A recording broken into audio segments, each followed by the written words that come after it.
കുറച്ച് നാൾ മുമ്പ് ഒരു 24 വയസ്സുകാരി വന്നിരുന്നു. അവൾ പറഞ്ഞു കേട്ടപ്പോൾ ഞാൻ ഒന്ന് ഞെട്ടിപ്പോയി. ഡോക്ടർ, കഴിഞ്ഞ 8 മാസമായിട്ട് മെൻസസ് വന്നിട്ടില്ല, അതുകൊണ്ട് ഭയങ്കര സുഖമായിരുന്നു. പീരീഡ്സ് പെയിൻ കഴിഞ്ഞ 8 മാസമായിട്ടില്ലല്ലോ എന്ന് വിചാരിച്ച് കംപ്ലീറ്റ്ലി ഈ പ്രോബ്ലം ഇഗ്നോർ ചെയ്തിരുന്നു. പക്ഷെ അവളുടെ ശരീരം ഒരു റെഡ് ഫ്ലാഗ് ആയിരുന്നു കാണിച്ചിരുന്നത്. അതിൻ്റെ പേരാണ് എമനോറിയ. ഈ സ്ത്രീക്ക് പീരീഡ്സ് വരാതിരിക്കുന്നതല്ലാതെ വേറെ കുറച്ച് ലക്ഷണങ്ങളും കൂടി ഉണ്ടായിരുന്നു. ഒന്ന് സിവിയർ ഹെയർ ഫോൾ, രണ്ടാമത് മുഖക്കുരു, അതിൻ്റെ കൂടെ തന്നെ ഫേഷ്യൽ ഹെയർ ഗ്രോത്തും കൂടുതലായിരുന്നു.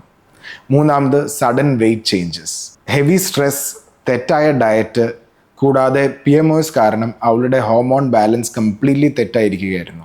ഇത് തുടർന്ന് പോയാൽ അവർക്ക് അവരുടെ ഫ്യൂച്ചർ ലൈഫിൽ infertility, cardiac problems or even endometrial cancer വരാനും സാധ്യത കൂടുതലാണ്. നിങ്ങൾക്കൊരു 3 മാസമായിട്ടെങ്കിലും മെൻസസ് വന്നിട്ടില്ലെങ്കിൽ അത് രക്ഷപ്പെട്ടെന്ന് വിചാരിക്കാതെ ഒരു ഡീറ്റെയിൽ ഇവാലുവേഷൻ നടത്തണം.